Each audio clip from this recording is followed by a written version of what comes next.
কৰ্মসফলতা, আৰ্থিক অৱস্থা আৰু লগতে ঘৰুৱা সমস্যা সকলো ঠিক হৈ পৰিব আপোনালোকৰ।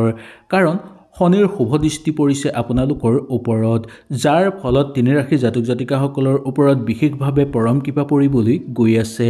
আৰু লগতে শনিৰ স্থান পৰিৱৰ্তনৰ ফলত কেইবাটা ৰাশিৰো গ্ৰহ নক্ষত্ৰৰ পৰিৱৰ্তন ঘটিব। 30 বছৰৰ পিছত শনি বৃহস্পতিৰ পৰা মীন ৰাশিলৈ গমন কৰিছে। এই গমন কৰিছিল 29 মাৰ্চ তাৰিখে। অহাবাৰ গমন কৰিব 2027 চনৰ জুলাই মাহত। এই 138 দিনৰ সময়খিনিত তিনি ৰাশি জাতক জাতিকাসকলৰ ওপৰত শনিৰ পৰম কৃপা পৰিবলৈ গৈ আছে। তেওঁলোকৰ জীৱনৰ সকলো সমস্যা দূৰ হৈ পৰিব, আৰ্থিক অৱস্থা উন্নত হৈ পৰিব, ঘৰ পৰিয়ালত সুখ সমৃদ্ধি বৃদ্ধি পাবলৈ ধৰিব। জ্যোতিষশাস্ত্ৰৰ মতে এই যুগ বহু যুগৰ মূৰত ঘূৰি আহিছে বা এই যুগ প্ৰায় 30 বছৰৰ মূৰত ঘূৰি আহিছে, যাৰ ফলত আপোনালোকৰ বহু বেছি উন্নতি হৈ পৰিব। আহক তেনেহ'লে জানি লওঁ কোন তিনি ৰাশি জাতক জাতিকাসকলৰ ওপৰত 2026 বৰ্ষত শনিৰ শুভ দৃষ্টি পৰিবলৈ গৈ আছে। 1 নম্বৰটো হ'ল মিথুন ৰাশি। মিথুন ৰাশিৰ ওপৰত শনিৰ শুভ দৃষ্টি পৰিব 2026 বৰ্ষত, যাৰ ফলত আপোনালোকৰ ঘৰত উন্নতি বৃদ্ধি পাবলৈ ধৰিব আৰু কৰ্মক্ষেত্ৰত সৌভাগ্যতা নামি আহিব। শনিৰ পৰম কৃপাৰ ফলত আপোনালোকে যি কামতেই হাত দিব সেই কামতেই সফলতা অৰ্জন কৰিব পাৰিব।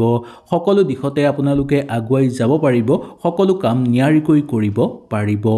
আপোনালোকৰ যদি কিবা সমস্যা বহুদিনৰ পৰা চলি আছে সেই সমস্যাবোৰো আপোনালোকৰ দূৰ হৈ পৰিব। আৰ্থিক অৱস্থা উন্নত হৈ পৰিব, দাম্পত্য জীৱন সুন্দৰ হৈ পৰিব, ব্যৱসায়িক বাণিজ্যৰ ক্ষেত্ৰত সফল হ'ব পাৰিব, কৰ্মক্ষেত্ৰত চলি থকা সমস্যা দূৰ হৈ পৰিব, ঘৰুৱা যদি কিবা বাধা বিঘিনি আছে সেই সকলোবোৰো দূৰ হৈ পৰিব। কাৰণ এই যুগ একেবাৰে 2027 চনতহে পৰিৱৰ্তন ঘটিব।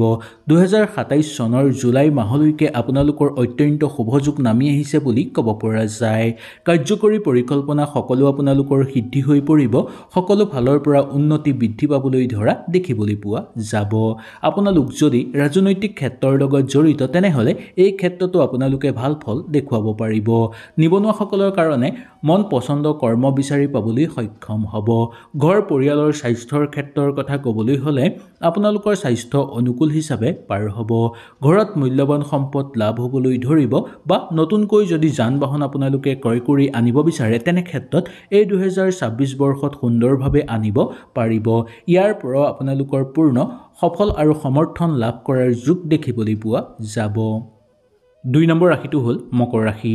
মকৰ ৰাশিৰ জাতক জাতিকাসকলৰ ওপৰত শনিৰ শুভ দৃষ্টি পৰিবলৈ গৈ আছে 2026 বৰ্ষত। শনিৰ পৰম কৃপাৰ ফলত আপোনালোক মালামাল হৈ পৰিব। শনি থাকিব আপোনালোকৰ পঞ্চম ঘৰত, যাৰ ফলত আপোনালোকে যিকেইটা ক্ষেত্ৰত আগভাগ ল'ব সেইকেইটা ক্ষেত্ৰতেই বহুদূৰ আগুৱাই যাব পাৰিব। আৰু আপোনালোকৰ নৱম গৃহত আৰু দ্বাদশ গৃহতো শনিৰ পৰম দৃষ্টি দেখিবলৈ পোৱা যাব, যাৰ ফলত ব্যৱসায়িক বাণিজ্যৰ ক্ষেত্ৰত খুব লাভৱান হ'ব পাৰিব। এই ৰাশিৰ জাতক জাতিকাসকলে বিশেষ কামত আপোনালোকে আগুৱাই যাব পাৰিব আৰু গুৰুত্বপূৰ্ণ ফল লাভ কৰিবলৈ সক্ষম হ'ব। সম্পৰ্ক আপোনালোকৰ মধুৰ হৈ পৰিব, প্ৰতিটো মুহূৰ্ত আপোনালোকে সুন্দৰভাৱে অতিবাহিত কৰিবলৈ সক্ষম হ'ব। ভ্ৰমণ কৰাৰ প্ৰবল সম্ভাৱনা আছে বা বিদেশ ভ্ৰমণৰ সুখবৰ আপোনালোকৰ ঘৰলৈ আহিব। সমস্যা যদি বহুদিনৰ পৰা আপোনালোকৰ চলি আছে সেই সমস্যাও আপোনালোকৰ দূৰ হৈ পৰিব। শাৰীৰিক সমস্যা দূৰ হৈ পৰিব আৰু শৰীৰ আগতকৈ আপোনালোকৰ উন্নত হৈ পৰিব। ব্যৱসায়িক বাণিজ্যৰ ক্ষেত্ৰত উন্নতি দেখিবলৈ পাব আৰু অৰ্থ ঘৰত জমা কৰিব পাৰিব। সেই ব্যৱসায়ত যদি কিবা ক্ষেত্ৰত আপোনালোকে বিনিয়োগ কৰিব বিচাৰে তেনে ক্ষেত্ৰতো আপোনালোকে নিয়াৰিকৈ বা সুন্দৰভাৱে বিনিয়োগ কৰিব পৰাৰ প্ৰবল সম্ভাৱনা দেখিবলৈ পোৱা যায়। শত্ৰুৰ পৰাক্ৰম আপোনালোকৰ হ্ৰাস পাবলৈ ধৰিব, ৰৈ থকা ধন লাভ কৰিব পাৰিব। সামাজিক ক্ষেত্ৰত আনক সহায় কৰি আনন্দিত অনুভৱ কৰিব পাৰিব। নিবনুৱাসকলৰ সমস্যা কিছু পৰিমাণে হ্ৰাস পাবলৈ ধৰিব। পিতৃ মাতৃৰ স্বাস্থ্য উন্নত হৈ পৰিব।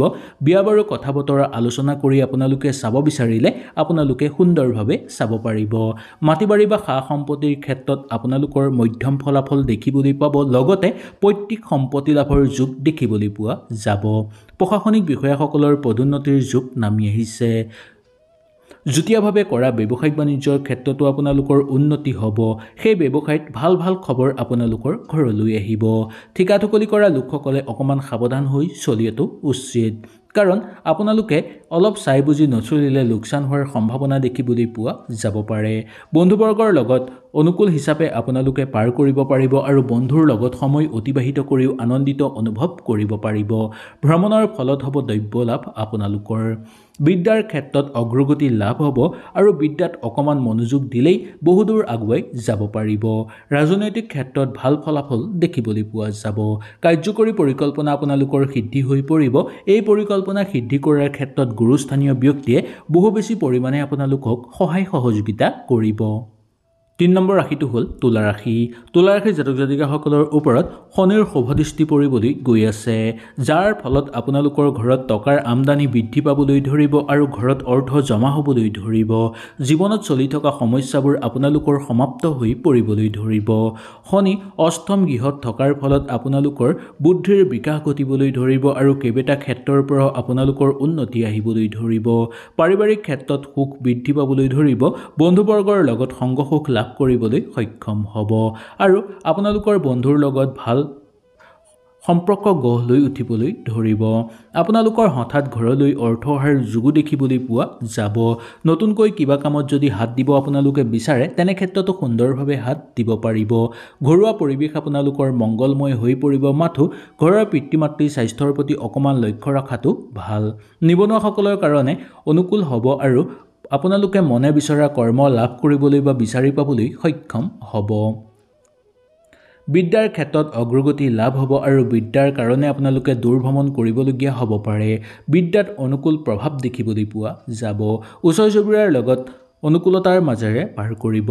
ভ্ৰমণ কৰিব বিচাৰিলে কৰিব পাৰিব, কিন্তু ভ্ৰমণৰ ফলত যাতে অবান্তিক খৰচৰ মাত্ৰা বৃদ্ধি নাপায় তাৰ প্ৰতি অকণমান আপোনালোকে লক্ষ্য ৰাখিব লাগিব। সন্তানক লৈ আনন্দিত তথা গৰ্ব অনুভৱ কৰিব পাৰিব।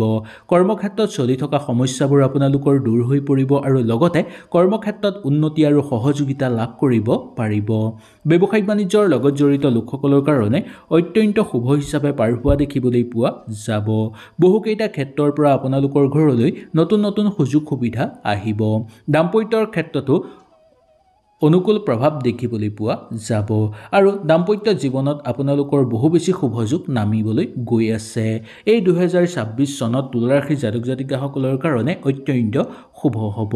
পাবলগীয়া ধন লাভ কৰিব আৰু আপোনালোকে কিবা কাম কৰিলে তাৰ উচিত ফলো লাভ কৰিব। ঘৰলৈ মূল্যৱান সম্পদ অহাৰ যোগ দেখিবলৈ পোৱা যাব। বিয়া বাৰুৰ কাৰণে আগভাগ ল'ব বিচাৰিলে ল'ব পাৰিব বা বিয়া বাৰুৰ কথা আলোচনা কৰিব বিচাৰিলে আপোনালোকে পাৰিব। ইয়াৰ বাহিৰেও প্ৰেম বিবাহৰ প্ৰবল যোগ দেখিবলৈ পোৱা যাব। হয়তো এই ভিডিঅ'টোৰ যোগেদি আপোনালোকে সুন্দৰভাৱে বুজি পালে। যদি কিবা অসুবিধা পালে নিশ্চয় মোক তলত কমেণ্ট কৰি জনাব। তেনেহ'লে আজিলৈ আপোনালোকৰ ওচৰৰ পৰা বিদায় লৈছোঁ। কালিলৈ পুনৰ আপোনালোকক লগ পোৱাৰ প্ৰতিশ্ৰুতিৰে আজিলৈ নমস্কাৰ।